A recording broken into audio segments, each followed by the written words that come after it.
Hoje eu fui no banco, na conta que eu abri para o povo fazer depósito, que é controlado pela Polícia Federal. E sempre que eu faço isso eu fico emocionado. Em primeiro lugar, porque eu nunca entrava numa guerra na época que eu era um profissional de inteligência, sem muito dólar e aquela retaguarda nuclear. Dava uma sensação de poder máximo, e aquela sensação de poder máximo, então, é que impunha na gente o senso de humildade, porque a nossa profissão demandava muito isso, muita humildade, porque nós éramos os homens invisíveis. Até os americanos fizeram um filme sobre isso, o invisível. Era nós. E até pouco tempo agora, eu ainda era assim. E se tivesse alguém que tivesse assumido a responsabilidade que pesa sobre as minhas costas, eu ia morrer desse jeito. Porque eu nunca quis. Fui homem de palco. Na época que era guri, eu fui ator de teatro e acho que fui um bom ator. A meninada fazia fila lá atrás do palco para pegar autógrafo da gente. Mas depois parti para a guerra. Era o meu destino. Eu tinha nascido para isso. Por isso eu sou brasileiro, judeu, saraceno, índio e negro. O que vocês querem mais? Então, se era preciso perder $500.000, $200.000, a gente fazia isso. O que nós precisávamos era desmontar aquela guerra nuclear que acabaria com a humanidade. E agora, então, desde que comecei, vim para Brasília, em julho de 2017, certo de que em 15 dias eu entregava a tarefa. Mas jamais imaginava que eu tinha de ser o ator principal da peça. Eu achava que um general ia assumir tudo, e eu, como sempre fui um objeto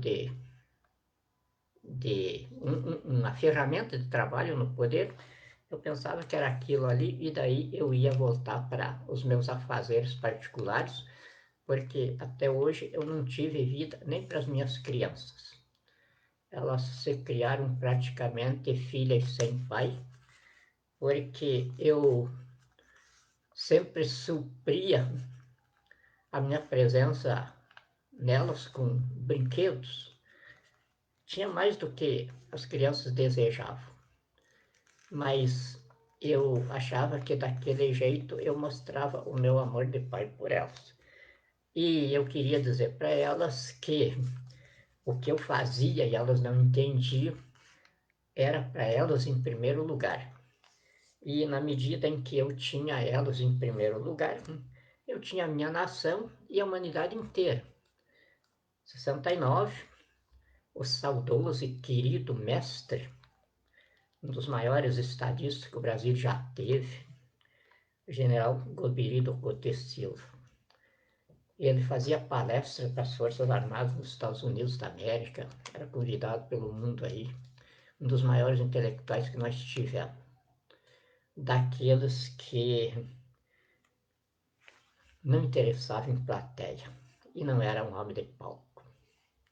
Não vou dizer assim que era modelo para os nossos oficiais, porque eu não servia de modelo para ninguém, era único, e eu tive o privilégio de Deus me colocar sob o comando dele para fazer assessoria de inteligência aos governos militares, ao gabinete da presidência da República.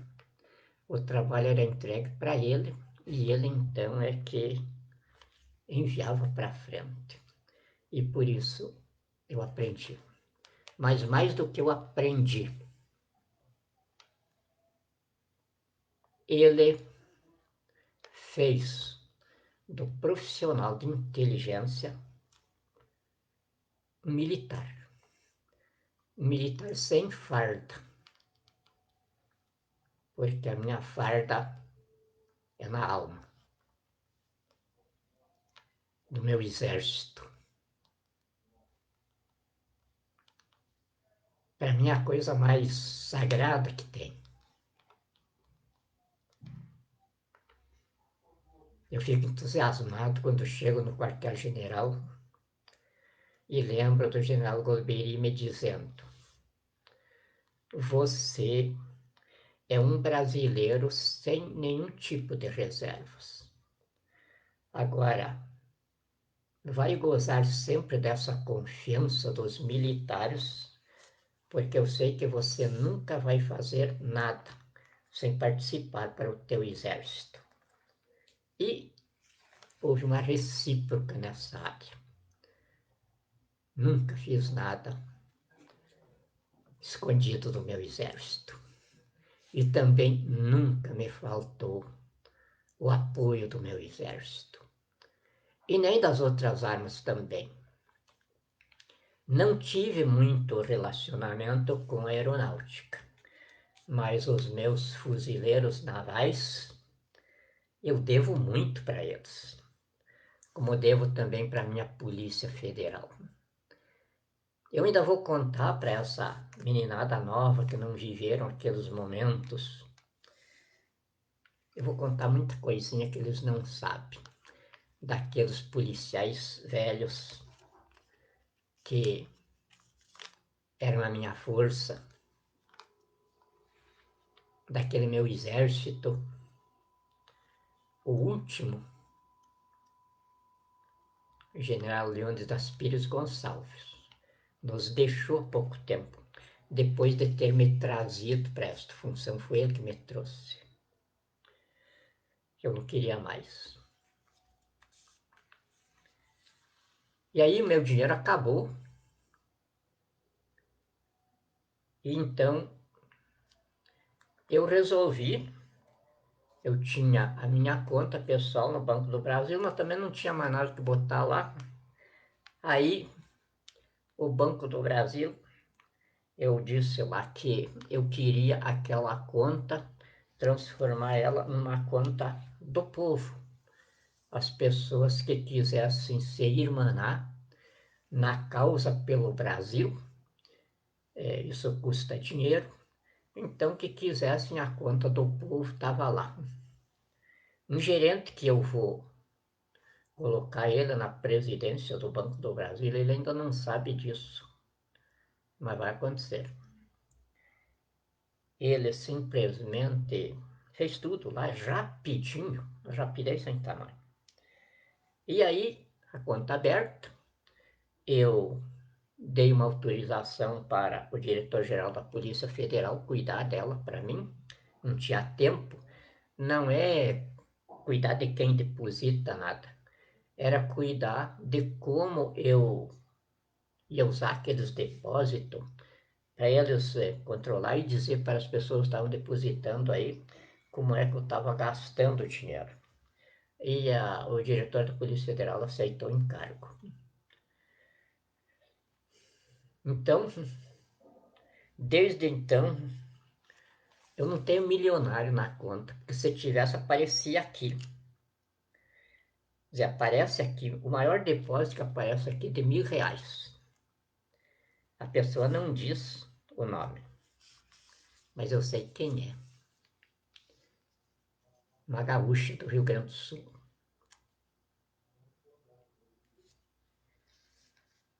E o mais é isso aqui. Maior depósito aqui. São Miguel, lá do Rio Grande do Sul. R$ 300. Depois aqui é 20, 20, 10, 10, 10, 10, R$ 100. É nesta base aqui. O que eu quero dizer, ó, tá aqui, ó. Olha que isso daqui é de um mês agora. Eu tenho que começar, desde que eu abri, o banco vai me dar o extrato tudo para mim distribuir para o povo. Então, o que eu quero dizer é que essas pessoinhas que estão acreditando desse jeito, isso aqui me toca fundo na alma. Quem bota R$ 10 aqui,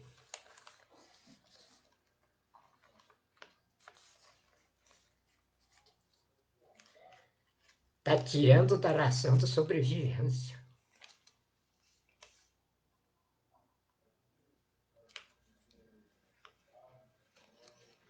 Então, como eu poderia pensar em jogar a toalha? Jamais. Se eu tivesse numa situação extrema, eu diria a vocês: terminarei em pedaços. Mas o último pedaço está se movendo por esses brasileiros. Mas eu não estou nessa situação. Eu já venci o diabo. Agora ele está entregue para Jesus. No momento dele ser devolvido para o inferno. Já venci. Tudo que ele podia fazer, ele já fez. E Jesus deixou nós se defrontar, não como inimigos. Não posso ser inimigo.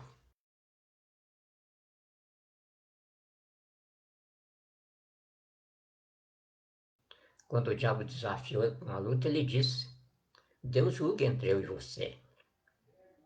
Eu só vou cumprir minha missão.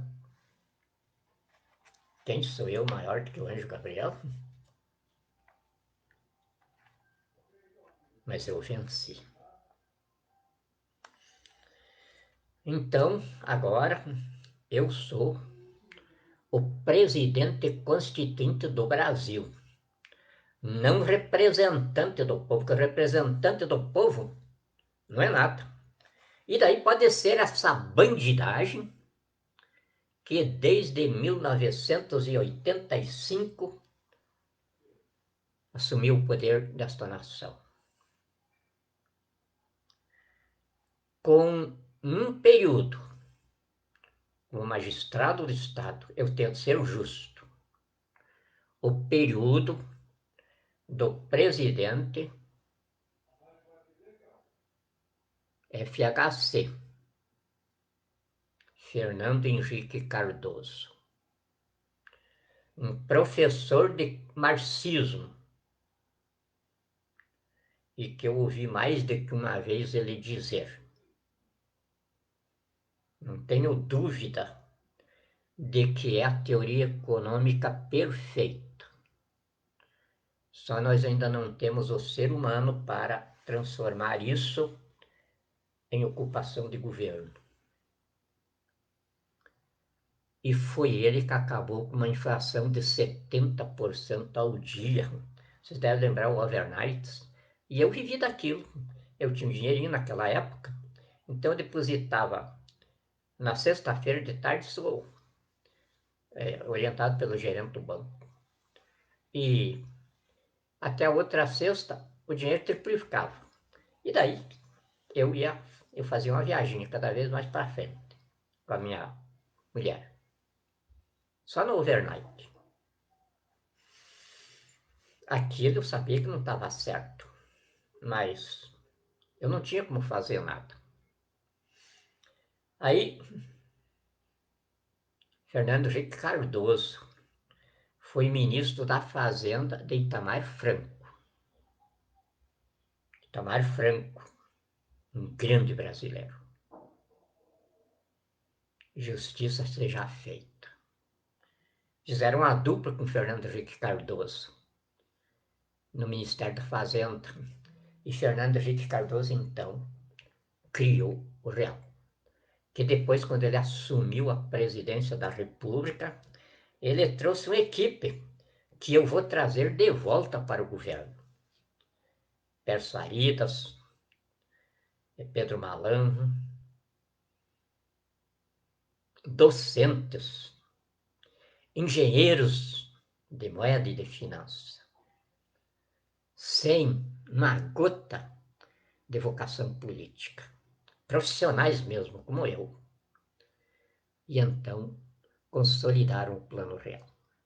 Porque se não tivesse vindo um Lula, o Brasil hoje era uma superpotência do mundo. Não tinha, o plano era perfeito, só tinha um defeito. E esse defeito foi o que salvou o Brasil. Eu era partidário que nós criássemos um sistema financeiro que o dinheiro fosse dinheiro. E nós tínhamos condição para isso. Nós já tínhamos criado um instrumento na Constituição, fui eu que criei. Junto, é claro, com Lício Guimarães, Severo Gomes, Afonso Arino, Teotônio Vilela.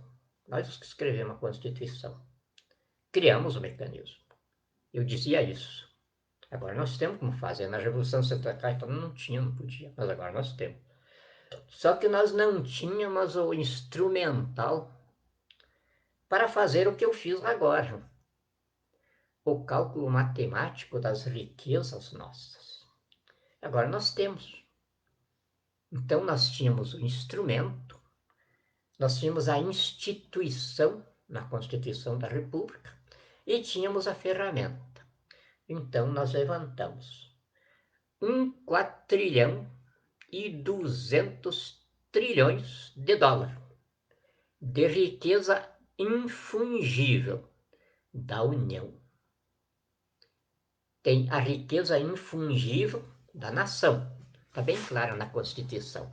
A Constituição respeita o patrimônio privado. A propriedade privada está consagrada entre os direitos fundamentais da pessoa humana no Brasil, no artigo 5º.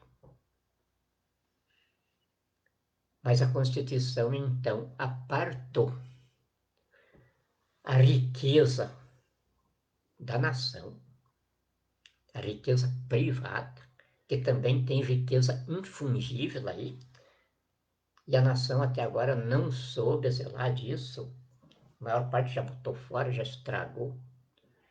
Mas sendo riqueza infungível, ela anda aí pelo mundo e nós vamos reconquistar ela. E apartou, então, a riqueza infungível, que também é da União, da nação, mas está sob a responsabilidade da União, não das pessoas.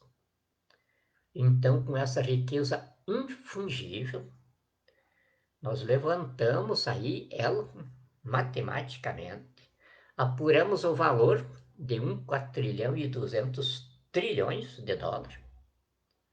E com isso eu estou mostrando já o que é ser um economista, o que é ser um engenheiro de finanças, o que é entender de dinheiro, de moeda.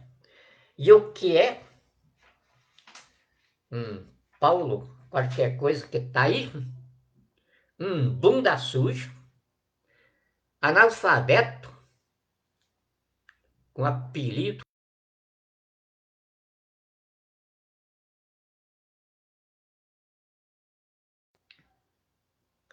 Que o professor Riffel dizia, meu professor de economia.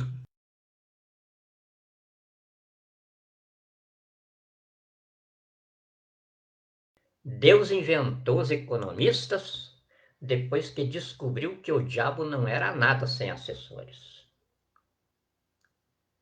Mas ele disse, a economia é ciência,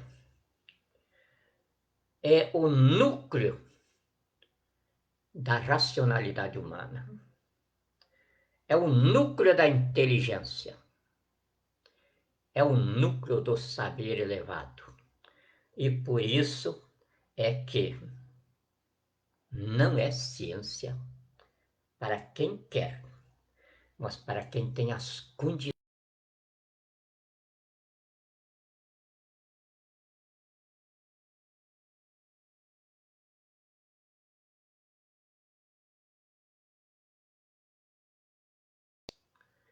Eu não preciso de economistas.